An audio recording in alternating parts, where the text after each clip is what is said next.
BRS తో పొత్త ప్రసక్తే లేదు, కారు పార్టీతో దోస్తీనా ఛాన్సే లేదు అని అంటుంది తెలంగాణ బీజేపీ. రాష్ట్రంలో ఫ్యూచర్ తమదే అని ధీమా వ్యక్తం చేస్తోంది. ప్రజలంతా తమ వైపే ఉన్నారంటోంది కమలం పార్టీ. ఇంతకీ ఇప్పుడు పొత్తుల ప్రస్తావన ఎందుకు వచ్చింది? సాధారణంగా పార్టీల మధ్య పొత్తు అంశం ఎన్నికల సమయంలోనే ఉంటుంది. తెలంగాణలో ఎన్నికలకు మరో 2 ఏళ్లకు పైగా సమయం ఉంది. కానీ ఇప్పుడే పొత్తుల ప్రస్తావన వచ్చింది. బీఆర్ఎస్ తో కలిసే ప్రసక్తే లేదని అంటోంది. ఇలా చెప్పడం వెనుక పెద్ద కారణమే ఉందంటోంది బీజేపీ.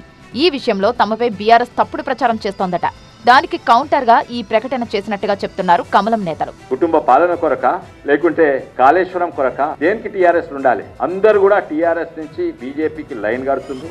కానీ దుష్ప్రచారం ఏం చేస్తుందంటే ఇది బయటపడ్డది. ఏంటంటే లేదు పోకండ్రి, మేము రేపు బీజేపీతో పొట్టు పెట్టుకుంటాము, మీరు ఇక్కడనే ఉండండి అని. ఎందుకంటున్నంటే ఆ మందను కాపాడుకుంటందుకు తండ్రి కొడుకులు ఆ ప్రచారం చేస్తుండ్రు. మేము రేపు బీజేపీతో ఎట్లా పొత్తు అవుతుంది, పొత్తు ఉండదు. ఇది నేను కాదు చెప్పేది, అధ్యక్షులు కూడా చెప్తారు, ఢిల్లీలు కూడా ఇదే. అందుకే టీఆర్ఎస్ వాళ్ళు లైన్ కడుతుండ్రు. వాళ్ళందరికీ కూడా స్వాగతం. ఆ రోజు తెలంగాణ కొరకు కొట్లాడిండ్రు, ఈ రోజు దేశాని కొరకు ధర్మాని కొరకు పోరాడేందుకు ఇక్కడ జాయిన్ అవుతారు. తెలంగాణ బీజేపీ అధ్యక్షుడు రామచంద్రరావు కూడా ఈ విషయంలో క్లారిటీ ఇచ్చారు.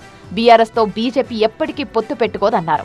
బీజేపీకి అవకాశం ఇచ్చేందుకు తెలంగాణ ప్రజలు సిద్ధంగా ఉన్నారు కాబట్టి నాయకులు కూడా తమ పార్టీలోకి వస్తున్నట్టు చెప్తున్నారు ఆయన. పొత్తు అనేది భారతీయ జనతా పార్టీ బీఆర్ఎస్ తో ఎటువంటి ప్రజలు పెట్టుకోదు. అది మాత్రం వాస్తవము, అది ఉంటుంది. అనే విషయాన్ని ఎవరు కూడా ఏదైతే ప్రచారం చేస్తున్నారో దాన్ని నమ్మడానికి అవసరం లేదని చెప్పి కూడా చెప్తా ఉన్నాను. ఇది భారతీయ జనతా పార్టీ నిర్ణయం. ఇది ప్రజలు బీజేపీకి చూస్తూ ఉన్నారు. ఒక అవకాశం కాంగ్రెస్కి ఇచ్చారు, ఒక అవకాశం బీఆర్ఎస్కి ఇచ్చారు. ఈసారి అవకాశం బీజేపీకి ఇవ్వాలి. లేకపోతే ఈ కాంగ్రెస్ పార్టీ, గతంలో బీఆర్ఎస్ పార్టీ కూడా ఈ రాష్ట్రాన్ని, హైదరాబాద్ సిటీని మొత్తం కూడా ఎంఐఎంకు దారావతం చేస్తున్న విషయాన్ని మనం గుర్తు. మీర్పేట్ కార్పొరేషన్ పరిధిలోని పలువురు నేతలు బీఆర్ఎస్ ను వీడి బీజేపీలో చేరారు. ఈ సందర్భంగా బీజేపీ నేతలు ఈ వ్యాఖ్యలు చేశారు.